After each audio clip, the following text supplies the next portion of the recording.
trata de la responsabilidad que tiene el auditor de planificar la auditoría de estados financieros. Es aplicable a las auditorías de estados financieros correspondientes a periodos iniciados a partir del 15 de diciembre del 2009. La planificación de una auditoría implica el establecimiento de una estrategia global de auditoría en relación con el encargo y el desarrollo de un plan de auditoría. Una planificación adecuada favorece la auditoría de estados financieros en varios aspectos, como bien pueden ser que ayuda al auditor a prestar una atención adecuada a las áreas importantes, a identificar y resolver problemas potenciales, a organizar y dirigir adecuadamente el encargo de auditoría de manera que éste se realice de manera eficaz y eficiente. También facilita la selección de miembros del encargo con niveles de capacidad y competencia adecuados.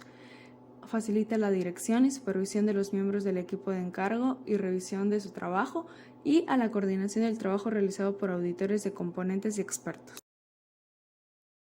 El objetivo del auditor es planificar la auditoría con el fin de que sea realizada de manera eficaz. Dentro de los requerimientos se encuentra la participación de miembros clave del equipo de encargo, es decir, el socio y otros miembros participarán en la planificación de la auditoría, incluida la planificación y la participación en la discusión entre los miembros del equipo de encargo. También se encuentran las actividades preliminares del encargo. El auditor llevará a cabo algunas actividades al comienzo del encargo de auditoría, las cuales son la aplicación de los procedimientos requeridos por la NIA 220 relativos a la continuidad de las relaciones con clientes y el encargo específico de auditoría, la evaluación del cumplimiento de los requerimientos de ética aplicables, incluidos los relativos a la independencia, de conformidad con la NIA 220, el establecimiento de un acuerdo de los términos del encargo, tal como lo requiere la NIA 210. También se encuentran las actividades de planificación, donde el auditor establecerá una estrategia global de auditoría que determine el alcance, el momento de realización y la dirección de la auditoría, y que guíe el desarrollo del plan de auditoría. Para establecer la estrategia global de auditoría, el auditor debe identificar las características del encargo que definen su alcance, determinar los objetivos del encargo en relación con los informes a emitir, y también la naturaleza, el momento de empleo y la extensión de los recursos necesarios para realizar el encargo. De la misma manera, debe considerar los factores que sean significativos para la dirección de las tareas del equipo de encargo y los resultados de las actividades preliminares del encargo. El plan de auditoría que va a desarrollar el auditor debe incluir la descripción de la naturaleza, el momento de realización y la extensión tanto de los procedimientos planificados para la valoración del riesgo como de los procedimientos de auditoría posteriores planificados relativos a las afirmaciones. También la descripción de otros procedimientos de auditoría planificados cuya realización se requiere para que el encargo se desarrolle conforme con las NIA. El auditor va a actualizar y cambiar la estrategia global de auditoría y el plan de auditoría cuando sea necesario en el transcurso de la auditoría. También va a planificar la naturaleza, el momento de realización y la extensión de la dirección y supervisión de los miembros del equipo de encargo y la revisión de su trabajo.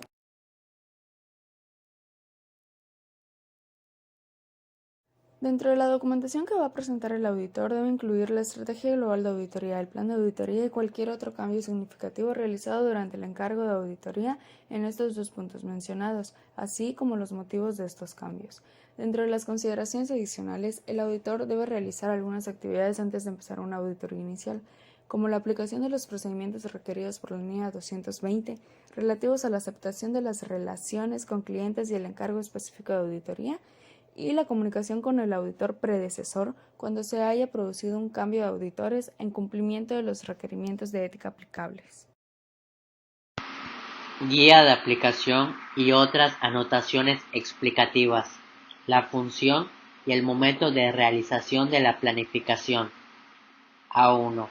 La naturaleza y la extensión de las actividades de planificación variarán según la dimensión y la complejidad de la entidad, su experiencia previa en ella y los cambios de circunstancias que se produzcan.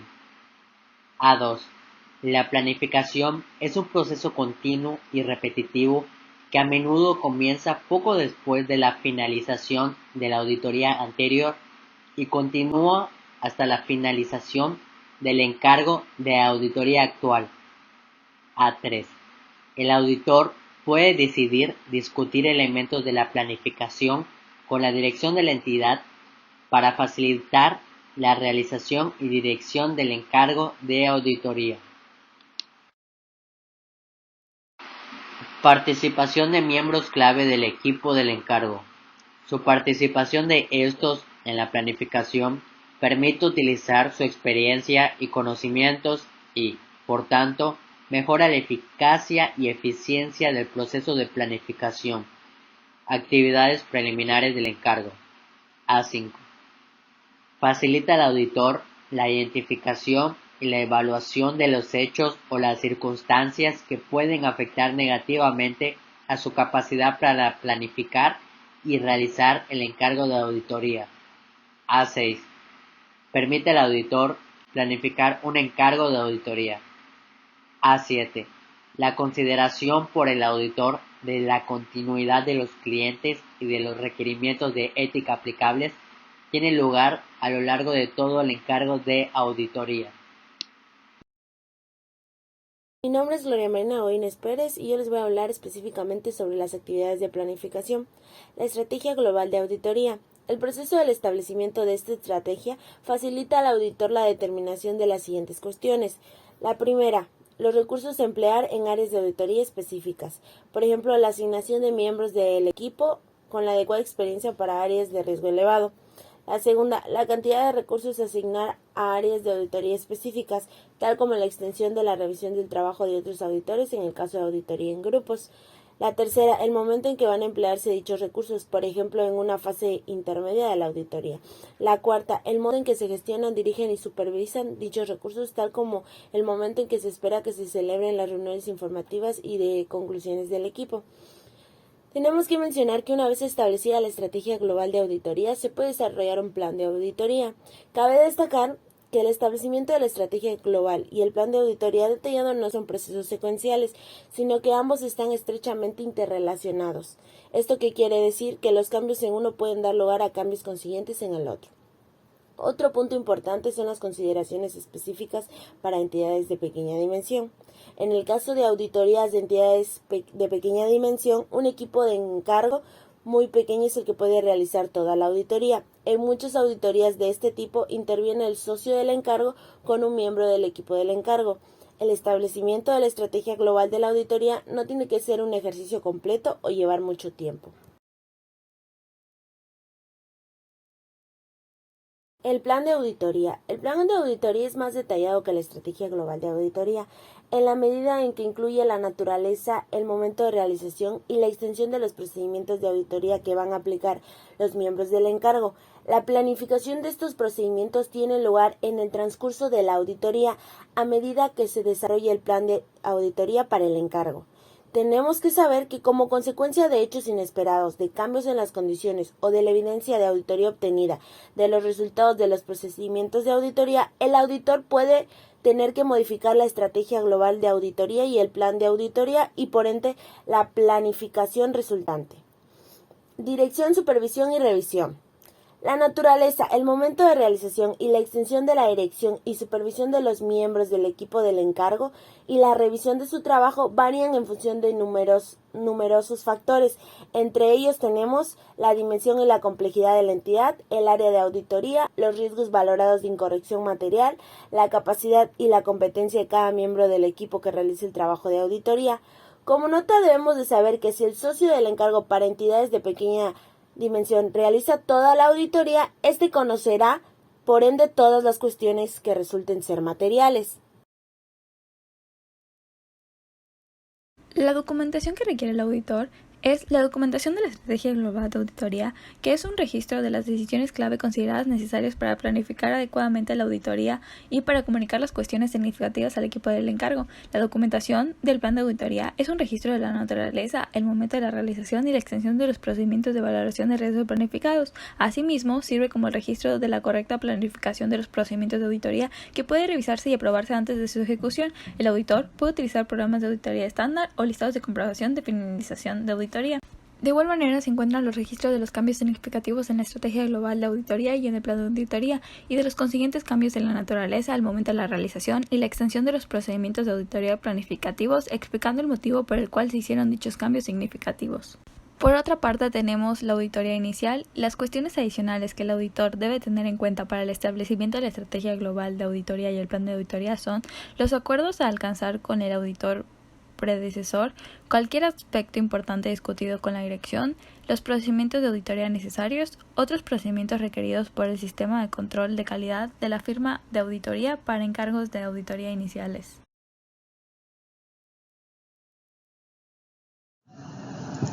Mi nombre es Ana Gabriela Urreta Faisal y les hablaré sobre diversos ejemplos de los temas tratados. A continuación, se muestra un ejemplo de un memorándum de la planeación de la auditoría. En este caso, se discutirá con un equipo de compromiso y con un revisor de calidad todas las áreas de la auditoría, así como son el riesgo del compromiso, la materialidad y la discusión sobre dónde se puede perpetrar el fraude, entre otros. Esto con la finalidad de tener un entendimiento general de la estrategia de la auditoría. Riesgos y plan de trabajo. En esta sección de la planeación de los riesgos se identifican aquellos que son más significativos y se muestran las aseveraciones en las que se tiene el enfoque, ya que a pesar de que se tenga un riesgo, no hay que probarlas todas.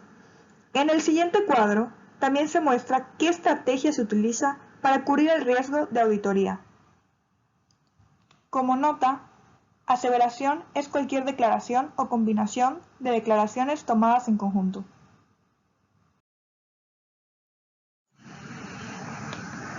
Discusión de fraude. En esta sección se verifica e identifica las posibles áreas, o en su caso, cuentas contables, donde se puede perpetrar un fraude, y donde los auditores deben estar aún más alerta, así como también se identifica si la entidad cuenta con algunas medidas para disminuir el riesgo de fraude. Algunos de los elementos de los estados financieros que son más susceptibles a errores materiales debido al fraude son los siguientes. Ingresos por renta variable. Fraude del personal de la entidad. Información relevante de partes relacionadas. Requerimientos éticos. Independencia. Entre otros.